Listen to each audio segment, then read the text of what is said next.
नमस्कार दोस्तों, जिया डिफेंस में आपका स्वागत है। दोस्तों, MoD ministry of defence special force के लिए जनरल पर्पस मशीन गन जीपीएमजी चाहता है। जी हाँ दोस्तों, रक्षा मंत्रालय भारत सरकार ने विशेष रूप से विशेष बलों के लिए मतलब स्पेशल फोर्स के लिए जनरल पर्पस मशीन गन जीपीएमजी खरीदने की इच्छा व्यक्त की है।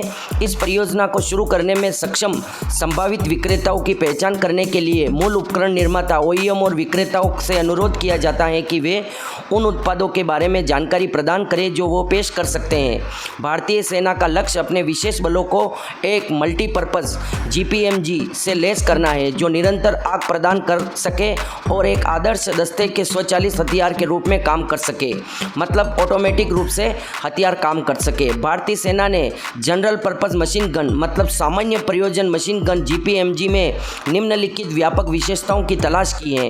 दोस्तों, इसका कैलिबर जनरल पर्पस मशीन में 7.62 mm × 5.1 mm का कैलिबर होना चाहिए।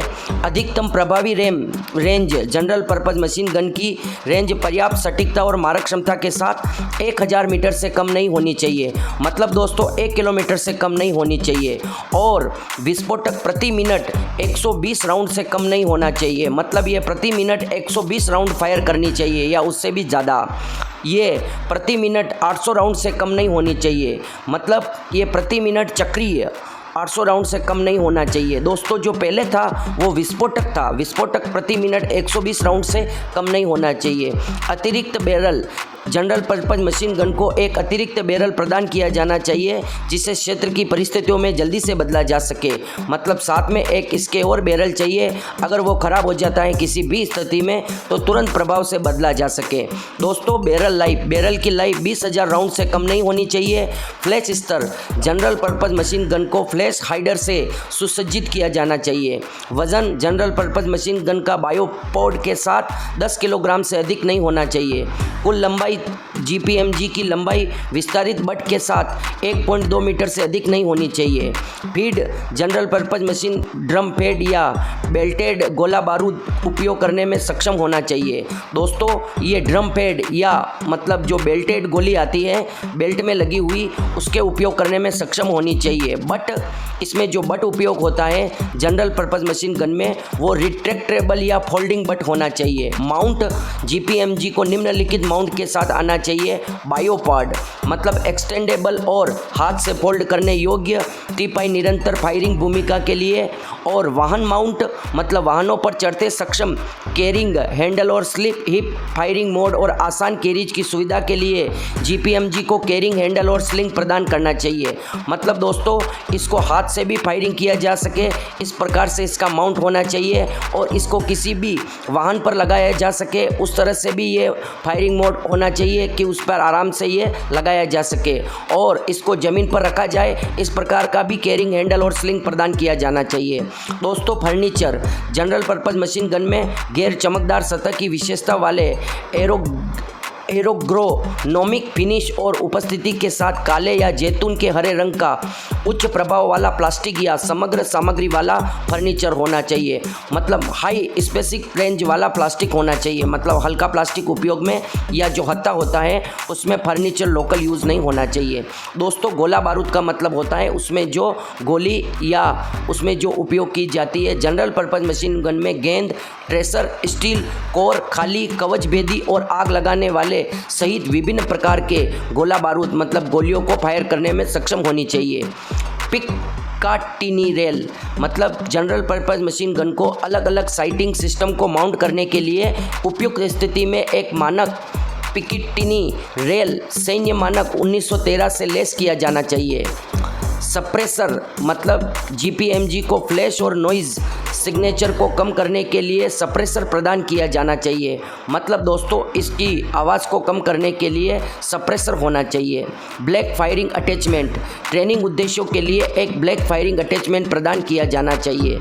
दोस्तों, सुरक्षा में जनरल पर्पस मशीन में आकस्मिक गोलाबारी को रोकने के लिए अंतर्निहित लागू और यांत्रिक सुरक्षा उपाय होने चाहिए। परिवर्तन लीवर सकारात्मक रूप से बंद होना चाहिए और ट्रिगर दोहरे दबाव प्रकार का होना चाहिए। मतलब दोस्तों इसको यांत्रिक रूप से बंद करने की इसमें सलाहियत होनी चाहिए और इसके ट्रिगर को दोहरे दबाव मतलब दबाते ही बंद होना चाहिए। मतलब सुरक्षा की स्थिति में अगर अचानक से ऑटोमेटिक फायरिंग शुरू हो जाए तो इसको सावधानी पूर्वक बंद कर सके, ऐसी सलाहियत इसमें होनी चाहिए। कुल मिलाकर आप वीडियो में देख सकते हैं दोस्तों, ये लाइट मशीन गन के रूप में इसका उपयोग किया जाता है। इसको जनरल पर्पज़ मशीन गन कहते हैं। जनरल पर्पज़ का मतलब होता है कि हर प्रकार से, जिसके राइफल के तौर पे भी इसका उपयोग किया जा सके, जहां हेवी फायरिंग करनी है इसको हाथ में लेकर भी एक सैनिक आराम से फायरिंग कर सके, इसलिए इसकी लंबाई भी अधिक नहीं होनी चाहिए। दूसरा, इसको दोस्तों किसी वाहन पर भी माउंट कर सके, इस प्रकार की सलाहियत होनी चाहिए ताकि इसमें बेल्ट लगा दें और आराम से गोली इसके अंदर आती जाए और इसमें फायरिंग की जा सके। दोस्तों इसको ज़मीन पर रखकर दो सैनिक, जैसे एक तो फायरिंग करता है, दूसरा वीडियो में देख सकते हैं कि वो बेल्ट वाली गोली को आराम से ऐसे पकड़ के रखता है ताकि वो चलती जाए और वो फायरिंग होती रहे। इस प्रकार से इसमें सभी सुविधाएं होनी चाहिए जो बताई गई हैं। दोस्तों वैसे हमारी भारतीय सेना बहुत प्रकार की जनरल पर्पज़ मशीन उपयोग में लेती हैं। एक इजरायली नेगेव है और American general purpose machine gun का भी उपयोग करती हैं और एक दोस्तों नाटो की जनरल पर्पज़ मशीन गन का भी उपयोग करती हैं। भारतीय सेना बहुत सारे हथियारों से युक्त हैं और इस प्रकार की मशीन गन को चलाना भलीभांति जानती है। इसलिए भारतीय सैनिक हमेशा से वही हथियार चुनना पसंद करती है जो उनको चलाने में आसान हो और उनकी RFI में लिखी सभी मांग को पूरा कर सके, उसी कंपनी को चुना जाता है दोस्तों। और ये मांग भी कोई साधारण नहीं, मतलब असाधारण नहीं होती है। ये वही मांग होती है जो निम्नलिखित जनरल पर्पज़ मशीन गन में होती ही है। तो दोस्तों इस प्रकार से अलग अलग कंपनी की मशीन गन भारतीय सेना को प्रस्तुत की जाएगी अलग अलग कंपनियों की तरफ से, फिर उनको पसंद किया जाएगा उनमें से एक दो को, फिर उनकी टेस्टिंग की जाएगी। टेस्टिंग के बाद जिस मशीन गन को लास्ट में फाइनल किया जाएगा उसी को हमारी भारतीय सेना खरीदेगी। दोस्तों इस वीडियो के बारे में आपकी क्या राय है? आपकी राय हमारे लिए महत्वपूर्ण है, कमेंट बॉक्स में ज़रूर लिखें। जय हिंद, जय भारत।